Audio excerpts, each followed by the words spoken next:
Well, lads, it comes to no surprise that the past few months and years regarding streaming services have been on a slowly steady decline, as we see with the quality being produced as well as the amount of quantity that is being produced within these services. It's ultimately going to lead many of these streaming services to have to cut back on cost. And with this article, we're going to look into more of the financial side of things as to what's going on, as well as just talking about the things that they're doing wrong, which is causing all of this. So let's get into it. Peak TV is coming to an end as streaming services look to cut costs.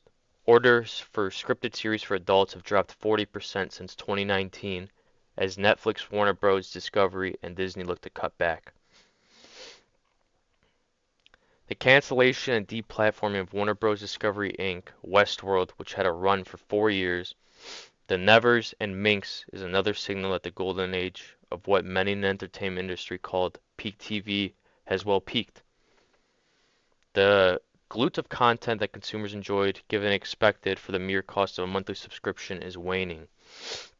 So Westworld, ultimately, when it came out, it was received well, but as the seasons came out slowly and slowly, with the last few seasons, it ultimately wouldn't be, it's not as good. And it's kind of funny because as these streaming services, as they slowly release things, we find that when they first started, it was ultimately pretty good stuff that they're producing, but as years go by, we slowly start to see worse and worse quality being produced.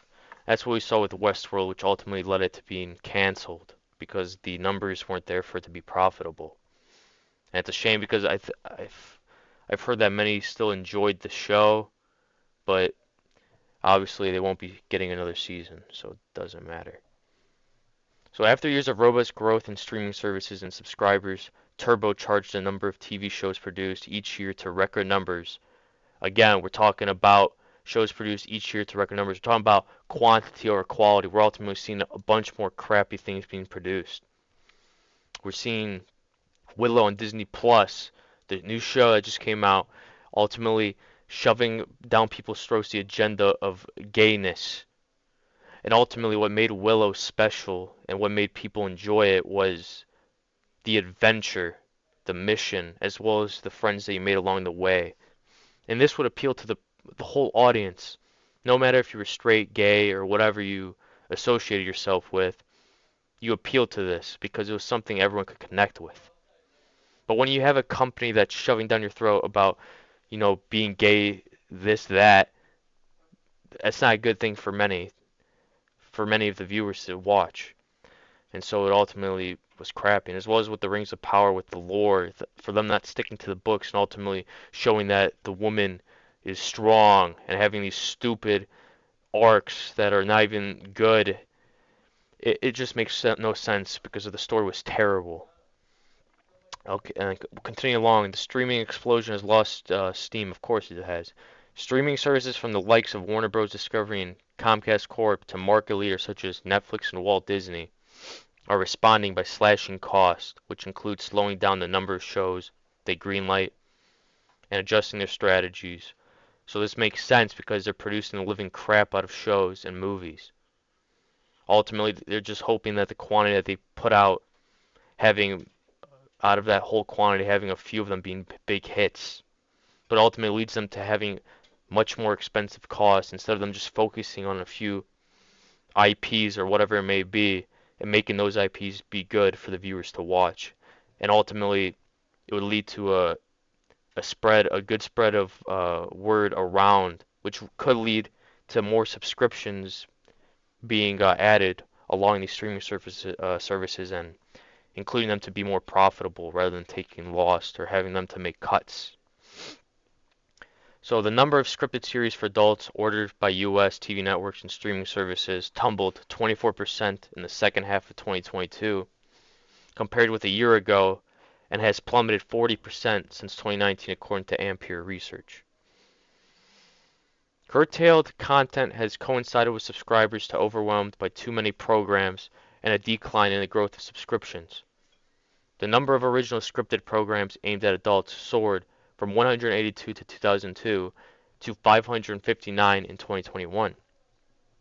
According to FX Research, earlier this year, Wells Fargo and Co.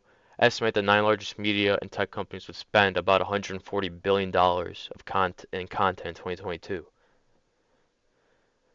The turning point appeared to arrive in April when Netflix reported it had lost subscribers for the first time in a decade, sending its stock into a tailspin and readjusting Wall Street's attitude toward media and streaming stocks to focus on profits instead of subscriber gains. This has forced cost cutting by Netflix, which has poured $17 billion into content this year after spending $13.6 billion in 2021, as well as by Disney, which is seeing its worst annual stock performance in nearly 50 years. So, Netflix, why do we think Netflix has lost subscriber count? They've released things such as Cuties, which I don't know how that was allowed in the first place, but that was able to skate by. They were able to do that. They're making the new Witcher series. What was it, the Bloodline, whatever it's called, Origins, whatever it is.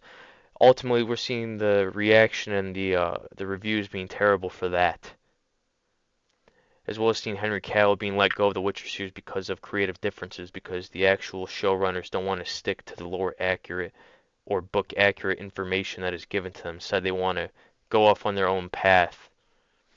We're ultimately seeing things just turn for the worse. I don't know why do these people want to appear for that 1% of audience, make them feel happy rather than the 99% of audience, which would ultimately lead them to being more profitable and having a stronger consumer base. Well, clearly they still haven't learned that, as we can see with Disney and Netflix. So losses at 3-year-old streaming service Disney Plus more than doubled in the past quarter to $1.5 billion, prompting the company to hire consulting firm McKinsey & Co. to look at a wide-ranging cost-cutting plan weeks before the ouster of CEO Bob Chapek in late November. We see that Disney is producing crappier and crappier content, with them having the Pinocchio series, this past year, that new movie that came out, of it being the real-life version of Pinocchio, ultimately doing terrible. Then we see Pinocchio come out on Netflix from that is animated, and it's ultimately doing a lot more better by Guillermo del Toro directing it. And it's sad because Disney didn't even produce that. Netflix had to buy it so that Pinocchio could be produced. And we're seeing that do really well. So the returning CEO Bob Iger immediately vowed to take a hard look at costs instead of chasing subscriptions with aggressive marketing and aggressive spending on content. We have to start chasing profitability, Iger said during his first company-wide meeting, according to a transcript viewed by the Financial Times. In order to achieve that, we have to take a very, very hard look at our cost structure across our businesses. Well, if you guys were to focus on a few good series and making those series good instead of having agendas backing them, then ultimately you wouldn't have to really cut cost. You'd be saving a lot of money because you're focusing on just a few IPs rather than making a crap ton of different IPs that most of them won't land well with the vast majority of the audiences and fan base. That they don't understand that. It's unfortunate because it will continue to backfire on them. An emphasis on profits at Disney's streaming services, including Disney Plus, Hulu, and ESPN Plus, underscores a dramatic shift in investor sentiment this year over the high cost of chasing subscribers, and has led to speculation that Disney could spin off ESPN to give it the operational flexibility to move into direct-to-consumer. So, what many are speculating, especially analysts, they're thinking that Disney is going to let go ESPN Plus and have their own version of a sport network that revolves around Disney.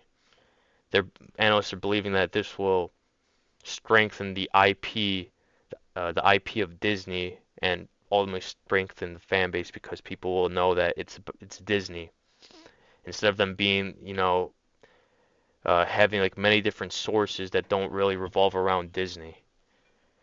So while Netflix and Disney retrench, Apple and Amazon, both of which receive the vast majority of their revenue from services other than streaming, are a different story. Both companies continue to plow money into content in order to increase subscriptions, although Apple has shown propensity to be selective in the show it buys, and the shows it buys. You see, this is what streaming services are supposed to do.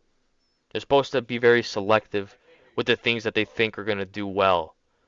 Instead, they're putting all their eggs in different baskets and just seeing which one does well.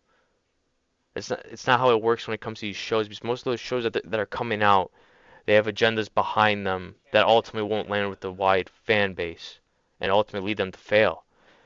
So Apple spends roughly $6 billion annually on Apple TV Plus, which is focused on high quality original releases. The limited library approach is part of the company's strategy of setting itself up as a creative storyteller rather than playing for a mass audience.